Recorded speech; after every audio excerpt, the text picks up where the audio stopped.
All right, so Mo here, this does sound a little bit cocky, man, says that he believes he cannot be cheated on.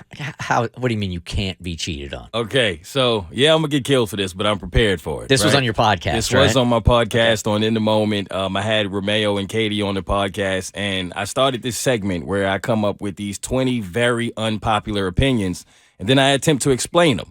And neither of them agreed with me in the beginning, but as I explained it, they started to kind of understand where I was coming from. Okay.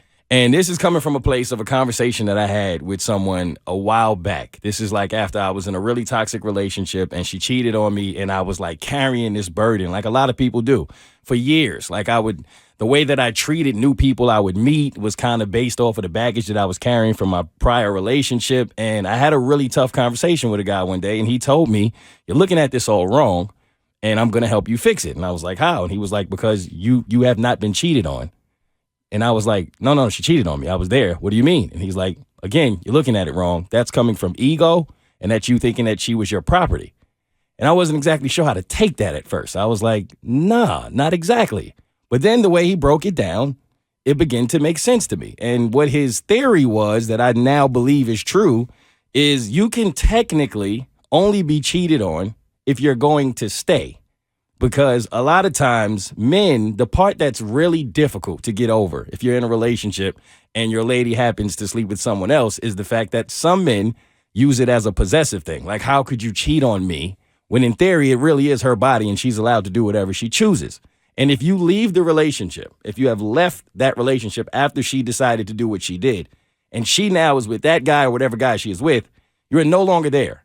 So technically, she did not cheat on you. If anything, she cheated on the person that she has now stayed with, because you don't have to carry that anymore. That is nothing to do with you anymore. It's nothing to do with your life. You have to let that go. She never belonged to you. She was never your property. It was a situation when y'all were in together at a certain point in time, and she decided to sleep with someone else, and that's fine. But once you leave, technically, again, she didn't cheat on you. She cheated on him. So he was basically telling me that I was carrying something that I had no business carrying. Because the moment that she decided to sleep with someone else and stay with that person and have a child with that person for the rest of their duration of their relationship, she cheated on him.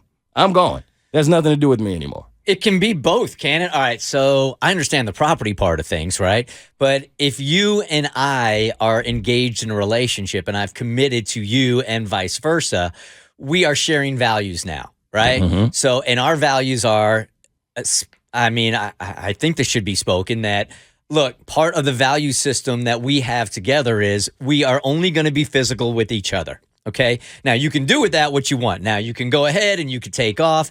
You could label it whatever you want, cheating or not. But if you break those values, she still has broken a verbal, I don't want to call it a contract, but for lack of a better word, a verbal agreement that the two of you guys had. So she now moves on. Right? Right. So you don't want to call it cheating, but the truth of the matter is she still has betrayed you. We're just using a different word for it. I guess that's the way you could look at it, because yes, she did lie to you. If she ensured that wasn't going to happen and then she did it anyway, then technically, yes, of course she lied to you. But in his mind, his theory was that we look at cheating as if if somebody is with you, then their body is now your property. So if they make a choice with their own body that has nothing to do with you, technically you look at it as if it's cheating, when in reality, they may have lied to you, but they didn't cheat on you because they don't belong to you. Huh. Which I get. It's a difficult theory to swallow, but I did understand where he was coming from as far as kind of releasing that mental hurdle that a lot of people struggle to get over after dealing with a quote-unquote cheater. I agree that women and men are not property of each other, but I think when you have the exclusivity conversation a few months in and you're committed to each other, like Bert was saying, it's still cheating. Like you're betraying and then you're losing the trust. We just call it cheating because that sounds... Yeah, he's broken the trust between, or she has broken the trust between the two of you. We may be hung up on the word cheating, and I certainly don't look at my fiance as property, but we share a loyalty and we share values together, and that's so high up on our loyalty and priority list that if that's broken, you can call it whatever you want. Mm-hmm. It's still... that those values don't match anymore, and it's time for her to move on. It's time for me to move on. So you, and I'm still trying to get it. I need you to explain it to me like I'm 5. Okay, but in his mind, if I'm with someone and she decides to sleep with someone else, and I leave immediately after that happens, and now she stays with this man. Technically, he has to carry all that she has now done because she cheated on him.